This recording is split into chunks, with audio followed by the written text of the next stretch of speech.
Good afternoon and welcome to the business segment on JoyNews Today with me, Pius Kojo-Baka.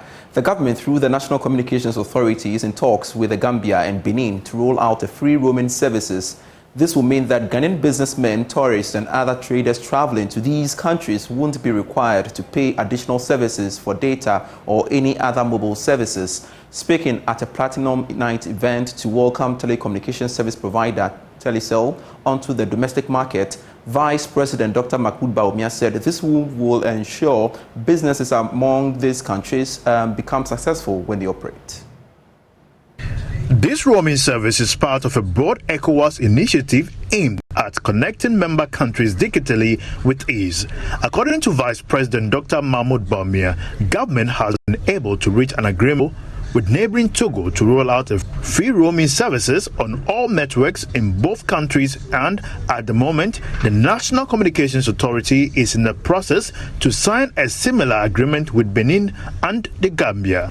The Vice President therefore urged the Telecel to ensure affordable and quality services, as government will provide all the necessary support.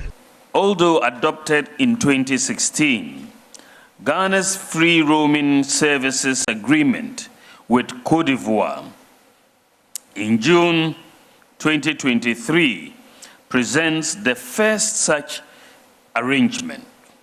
Ghana has also signed an agreement with Togo to begin free roaming services between the two countries this year.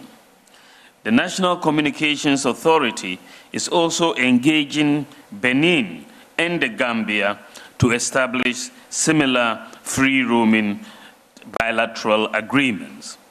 Chief Executive of Telecel, Patricia Obunai, told Joy Business that the takeover of Vodafone has been strategic to ensure a competitive market for the Ghanaian consumer. Telecel has been very clear that they are here to drive disruption, so they're bringing a lot of innovative solutions.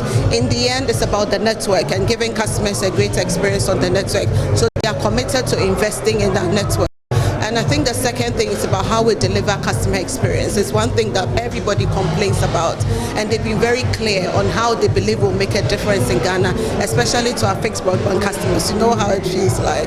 And I think the third is in financial inclusion, but doing it digitally. So you will see a lot of changes in the way we deliver solutions when it comes to financial inclusion as well. The Platinum Night event was a platform for the new company to engage stakeholders in the industry and policymakers on the planned rollout of the Telecel service. An international court hearing the almost $400 million tax charge against Tullow Oil by the Ghana Revenue Authority should give a ruling by the middle of this year. That's according to Tullow Oil, which took the case to the court in London. George Yafe has more.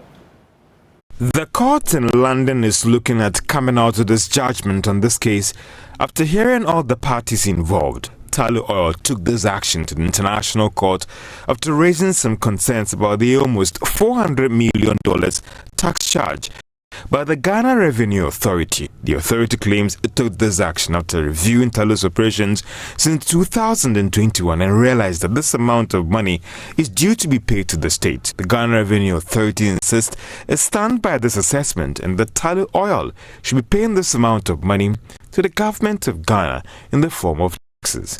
But Tullow Oil, on the other hand, is contesting this assessment. It will be interesting how the outcome of this case could impact on the operations of Tullow Oil going forward. It has already posted a loss of more than $100 million in its operations for last year due to some accounting treatment of its dealings in the Chinibwa and Nyaranto 10 oil area here in Ghana, and how that affected its business for 2023. Tullow Oil is not the only company, as the Ghana Revenue Authority is going after other multinationals in the oil space here in Ghana for some taxes that they failed to pay to the state over the years, covering their operations in the country. That'll be all for now. I am Pius Kojo-Baka. More business stories for you at 1 p.m. on the Marketplace. Sports is next.